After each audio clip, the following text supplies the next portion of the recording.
시간 하나님 말씀을 받겠습니다. 이 복된 주신 하나님 말씀은 신약 성경 빌립보서 3장 1절에서 9절까지 말씀입니다. 신약 321쪽에 있는 빌립보서 3장 1절에서 9절까지 말씀을 주 예수보다 더 귀한 것은 없네라는 제목으로 우리 하나님 말씀 받겠습니다. 우리 한 절씩 교독해서 읽겠습니다. 끝으로 나의 형제들아, 주 안에서 기뻐하라. 너에게 같은 말을 쓰는 것이 내게는 수고로움이 없고 너희에게는 안전하니라. 개들을 삼가고 행악하는 자들을 삼가고 몸을 상해하는 일을 삼가라. 하나님의 성령으로 봉사하며 그리스도 예수로 자랑하고 육체를 신뢰하지 아니하는 우리가 곧 할례파라. 그러나 나도 육체를 신뢰할 만하며 만일 누구든지 다른 이가 육체를 신뢰할 것이 있는 줄로 생각하면 나는 더욱 그러하리니 나는 8일 만에 할례를 받고 이스라엘 족속이요 베냐민 지파요 히브리인 중에 히브리인이요 율법으로는 바리새인이요 열심으로는 교회를 박해하고 율법에 의로는 흠이 없는 자라. 그러나 무엇이든지 내게 유익하던 것을 내가 그리스도를 위하여 다 해로 여길 뿐더러 모든 것을 해로 여김을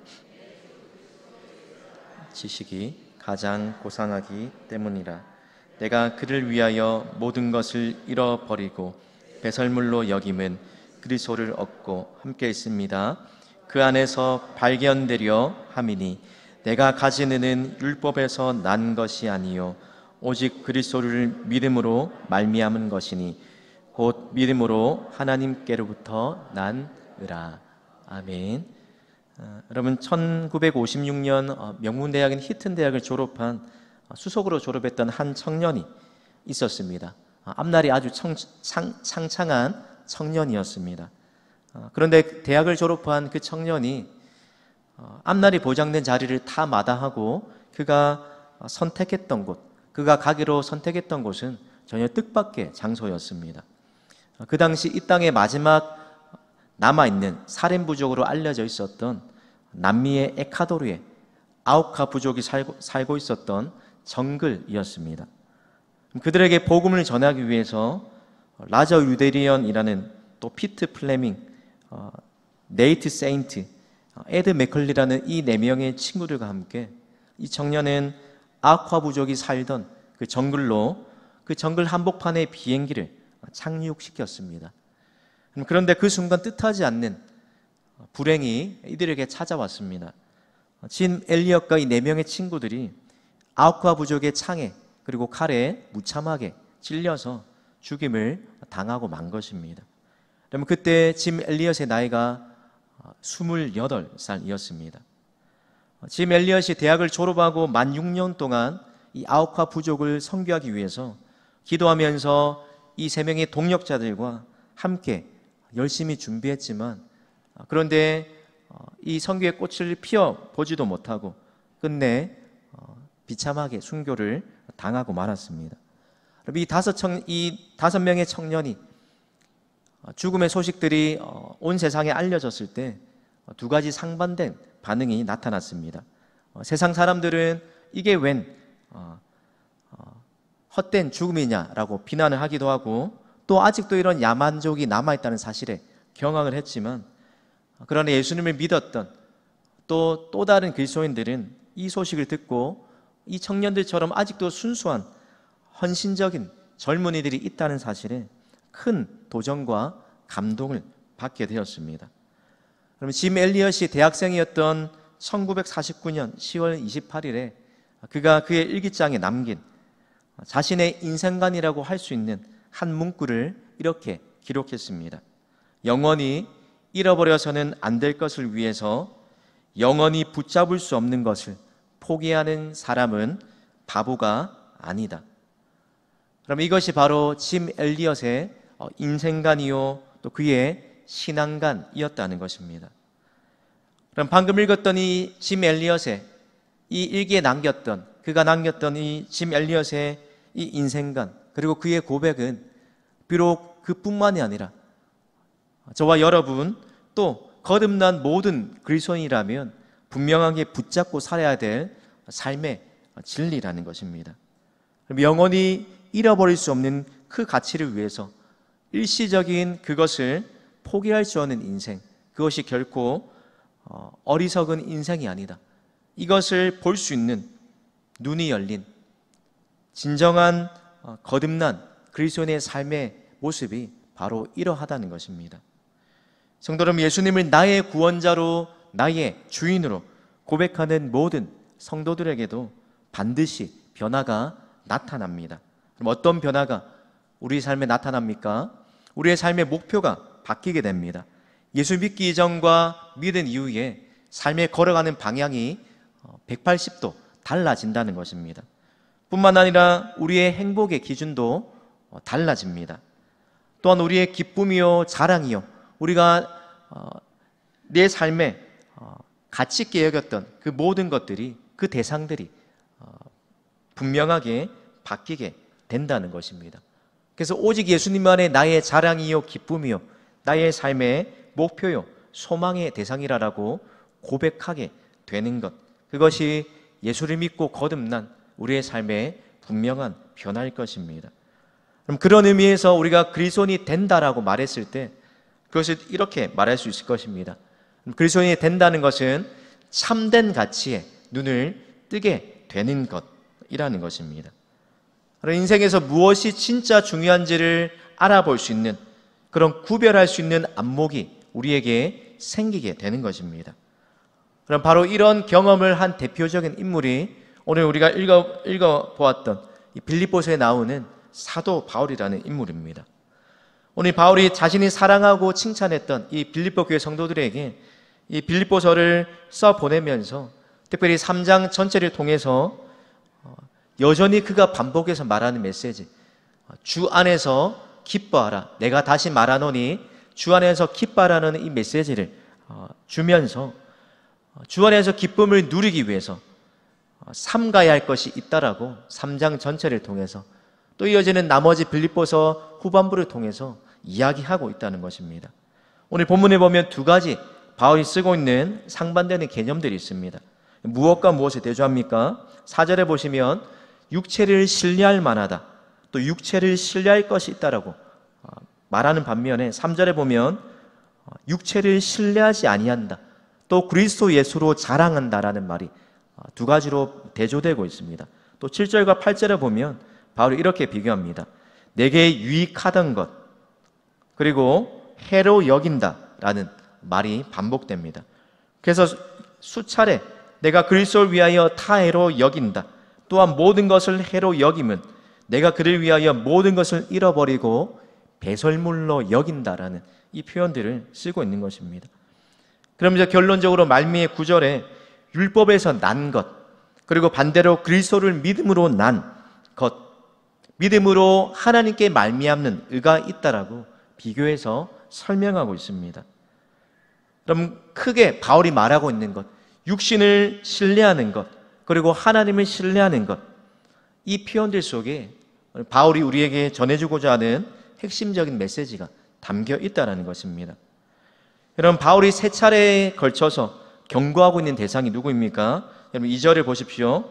개들을 삼가고 행악하는 자들을 삼가고 몸을 상해하는 자들을 삼가라.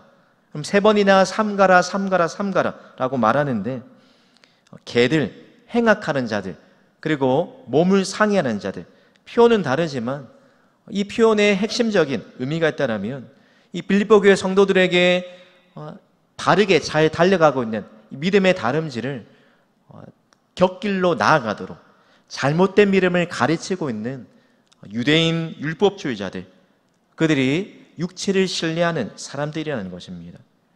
그런 사람들을 멀리하라라고 주의를 주고 있습니다. 왜요? 이 사람들의 가르침을 받아들여서 여전히 빌립보 교회 성도들 안에서도 예수를 믿고 자랑거리가 바뀌었지만 또다시 헛된 것들을, 육신을 신뢰하고 육체를 자랑거리로 삼는 사람들이 있었기 때문입니다. 여러분, 그러면서 3절에 누가 참 할례파인지, 누가 거듭난 그리스도인지를 세 가지로 소개합니다. 첫 번째는 하나님의 성령으로 봉사한다, 예배한다라는 것입니다. 두 번째로 그리스도 예수로 자랑하고, 마지막 세 번째로 육체를 신뢰하지 않는 그 사람이 하나님이 인정하시는 참된 믿음을 가진 참 할례파라라고 이야기하고 있는 것입니다. 여러분, 육체를 신뢰한다라는 이 말을 우리가 또 다르게 생각해 보자면 바로 세상적인 것에 삶의 모든 가치를 다 두고 살아가는, 거기에 모든 것을 다 의미를 두고 살아가는 그런 모습을 육체를 신뢰한다라고 말할 수 있을 것입니다. 그럼 바울도 한때는 그런 사람이었습니다. 그럼 4절과 6절에 자신의 과거를 이렇게 소개하는데, 화면을 보고 우리 4절과 6절을 우리 함께 읽겠습니다. 시작.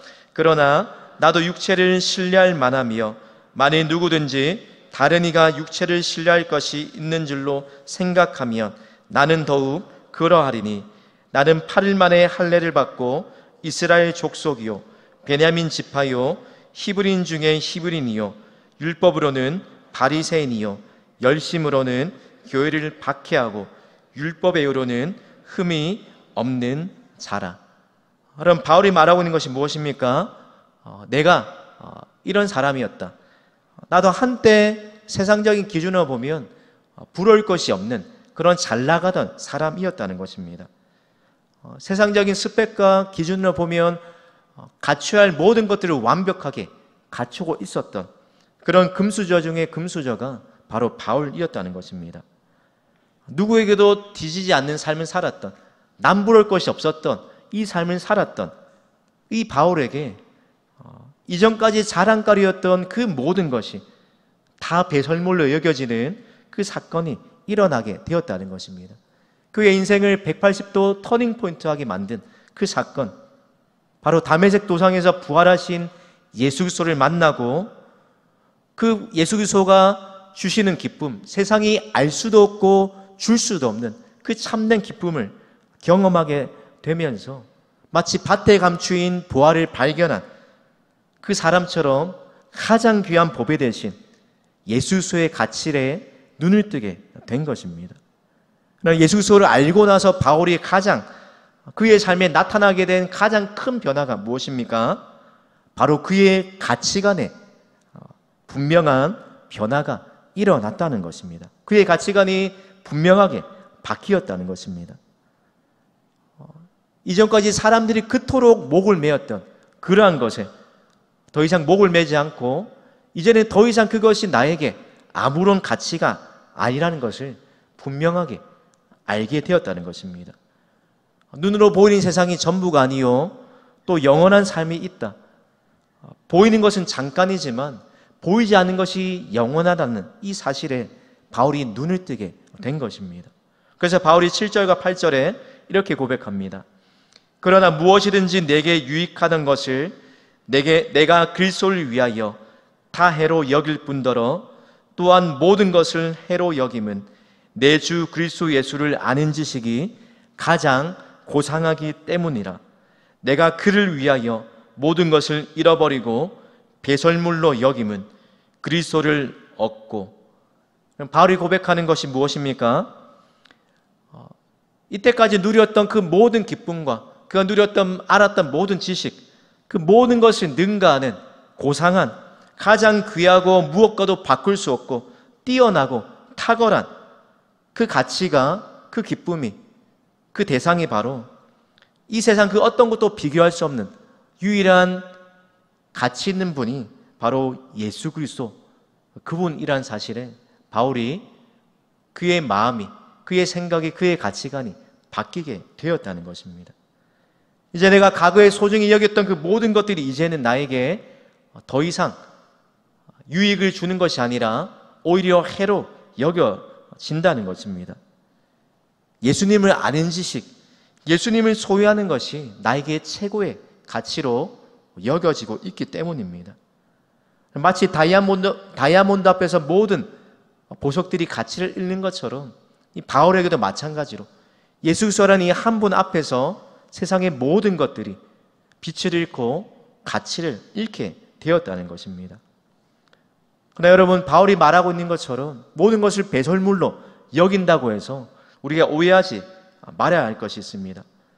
바울도 그가 모든 것을 배설물로 여겼지만 그가 가지고 있었던 로마 시민권을 그냥 내버려둔 것이 아니라 오히려 그의 복음을 전파하는 데 사용했다는 것입니다. 그럼 마찬가지로 우리가 그리스도인이 되었다고 해서 모든 것을 다 배설물로 여긴다고 해서 모든 것을 그냥 다 버리라는, 전부 다 버리라는 그런 의미가 아니라 바울이 말하는 것처럼 여긴다라고 말하는 그 고백과 태도가 중요하다는 것입니다. 이전에 내가 유익하다고 여겼던 그것들을 예수님 앞에 놓았을 때 이제는 해로 여기는 태도, 과거의 자랑거리들이 이제는 예수님을 중심으로 해서 재평가되고 인생의 목적으로 여겨졌던 것들이, 그 세상의 수많은 자랑거리들이 이제는 예수님을 위해서, 나를 위해 사용했던 그 모든 것들이 복음과 예수님을 위해서 사용되는 그 수단으로 여기는 그러한 모습이, 그러한 태도가 모든 것을 배설물로 여기는 태도라는 것입니다. 하나님께서 우리에게 허락하신 그 모든 것, 그것들이 우리에게 선물로 주신 것이지 않습니까? 우리가 좋은 집에서 태어난 것, 또 좋은 부모님을 만나고 또 좋은 교육을 받을 수 있었던 것, 그것도 하나님의 선물이라는 것입니다. 또한 풍부한 물질도 하나님이 주신 축복일 것입니다. 그런 것들이 모두 다 좋은 것이고 하나님의 선물이지만, 그러나 바울이 고백하는 것처럼 그것이 오히려 나에게 어느 순간에 해가 되는 때가 분명히 있다라는 것입니다. 그때가 언제입니까? 내가 예수님을 알아가고 예수님을 위해 살아가기로 결단하는데 그러한 삶에 방해하게 되는 그때, 하나님이 나에게 선물로 주신 것들이 오히려 우상이 되고 하나님보다 더 마음을 빼앗기게 되는 그때, 그것들이 우리의 삶에 하나님이 선물로 주셨지만 해가 되고 오히려 방해물이 된다는 것입니다. 오늘 바울이 7절과 특별히 오늘 읽었던 말씀을 통해서 우리에게 다시 한번 떠올리게 하는 그 메시지의 핵심적인 내용이 무엇입니까? 한 단어로 말하자면 바로 가치관이라는 것입니다. 우리가 바른 믿음 생활을 하려면 올바른 가치관 위에 서야 한다는 것입니다. 그럼 이 질문 앞에 여러분은 무엇을 위하여 사십니까? 또 무엇이 세상에서 가장 귀하게 여겨지십니까? 또 지금 무엇을 행복으로 여기고 계십니까? 여러분의 자랑의 대상은 무엇입니까? 여러분의 돈과 시간과 또 에너지와 여러분의 삶을 가장 많이 쓰고 있는, 드리는 그곳이 어디입니까? 이 모든 질문을 한 문장으로 바꾸자면 바로 저와 여러분의 가치관은 무엇입니까? 라는 질문인 것입니다. 좀 전에 던졌던 이 질문 앞에 우리가 어떤 답을 하는 것을 본다라면 우리의 삶의 가치관이, 우리의 삶의 중심이 어디에 있는지를 확인할 수 있게 되는 것입니다. 그럼 이제 예수님보다 내 인생에 더 소중한 것은 없습니다. 더 가치 있는 것은 없습니다. 예수님만이 나의 가장 위대한 가치입니다. 나의 가장 소중한 보물입니다. 예수님과 비교할 수 있는 것은 이 세상에 아무것도 없습니다. 이것이 예수님을 만나고 난 변화된 바울의 믿음의 고백이었습니다. 그럼 바울의 이 고백처럼 저 여러분도 예수님을 만나고 변화된 이 가치관을 따라서 살아가고 계십니까? 지금도 여전히 그분을 알아가는 것, 내 주 예수 그리스도를 아는 지식이 가장 고상하다는, 예수님이 내 삶의 가장 최고의 가치로 여기는 신앙생활을 하고 계십니까?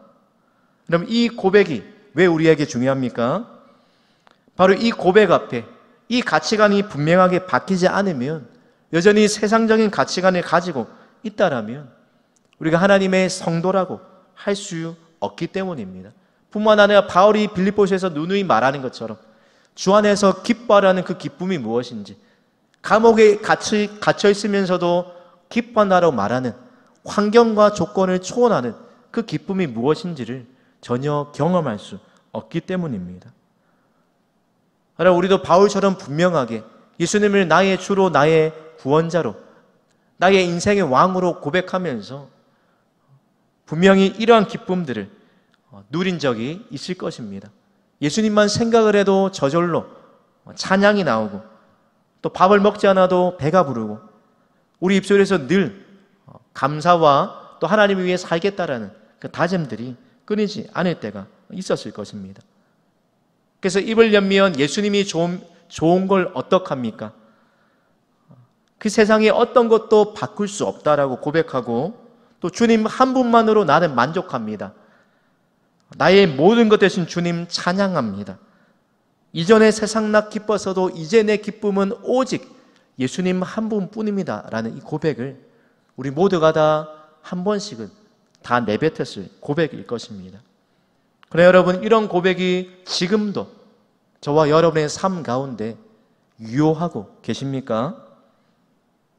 바울이 말하고 있는 이 거듭난 가치관, 변화된 가치관, 삶의 방향, 이것은 예수님을 믿기 전에 거듭난 그리스도인에게 필요한 것이 아니라 여전히 예수님을 믿고 따라가는 우리에게도 여전히 필요한 고백이라는 것입니다. 여러분, 예수님 때문에 저와 여러분의 자랑거리가 바뀌었고, 예수님이 만나고 나서 우리의 삶에 소망과 또 가치의 대상이 분명히 변화가 되었습니까?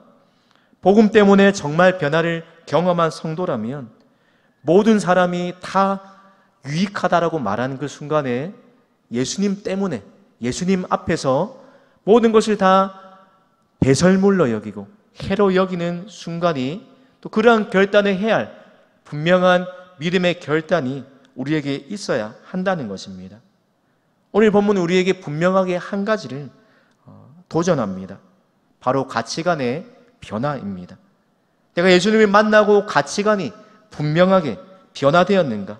그 달라진 가치관을 가지고 믿음으로 살아가고 있느냐를 묻고 있는 것입니다. 사랑하는 성도 여러분, 오늘 저와 여러분의 삶 가운데 무엇이 가장 최고의 보배로 자리 잡고 있습니까? 그럼 기억하십시오. 하나님이 기뻐하시는 참된 그리스도인, 또 하나님이 우리에게 주시고자 하는 이 기쁨을 맛볼 수 있는 그 그리스도인은 오직 예수님 외에 다른 모든 것들을 예수님 앞에서 상대화할 수 있는 사람입니다. 예수님과 비교할 때 모든 것을 다 해로 여기고 배설물로 여기면서 살아가는, 이 믿음으로 살아가는 사람이 바로 성도요 하나님의 백성이라는 것입니다. 우리가 예수님 한 분만으로 충분합니다, 만족합니다 라는 이 고백 앞에서 우리가 여전히 이 고백 앞에 주저하고, 또 이 고백 앞에 자신이 없다라고 우리의 모습이 그러하다라면, 바라기는 오늘 이 바울을 분명하게 그의 삶에 분명한 가치관의 변화를 일으켜 주셨던 그 하나님께서 다시 한번 저와 여러분의 삶 가운데 가치관의 변화를 새롭게 일으켜 주시기를 바랍니다. 뿐만 아니라 정말 우리가 변화된 성도처럼, 하나님의 거듭난 자녀처럼 우리의 눈과 걸어가는 길과 또 바라보는 삶의 목표와 방향이 정말 달라진 기준과 잣대와 눈을 가지고 이 땅을 믿음으로 살아갈 수 있는 그 은혜를 회복할 수 있기를 바랍니다. 그래서 저와 여러분도 조금도 주저함 없이 말씀을 듣기 전에 우리가 함께 찬양으로 고백해야 된 것처럼 이렇게 고백할 수 있기를 축원합니다. 주 예수보다 더 귀한 것은 없네. 예수 밖에는 없네. 아멘. 바라기는 저와 여러분도 이 분명한 믿음의 고백, 분명히 달라진 이 믿음의 가치관을 따라서 오늘도 세상 그 어떤 것보다 예수님만을 우리의 최고의 가치요, 최고의 보배요, 우리의 삶의 유일한 소망이요, 또 삶의 목표로 삼고 살아가시는 저와 여러분의 믿음 되시기를 주님의 이름으로 축복합니다. 기도하겠습니다.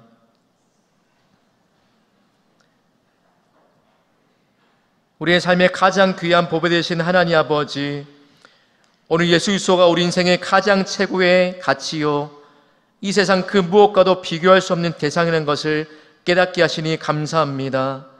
하나님 아버지, 주 예수보다 귀한 것은 없네, 예수밖에는 없네라고 고백했던 이 믿음의 고백이 지금도 변치 않게 하여 주시옵소서.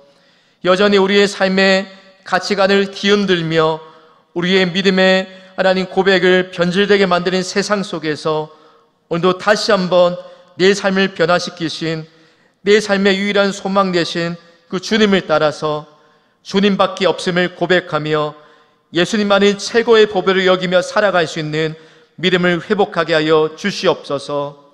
감사드리며 예수님의 이름으로 기도드립니다. 아멘.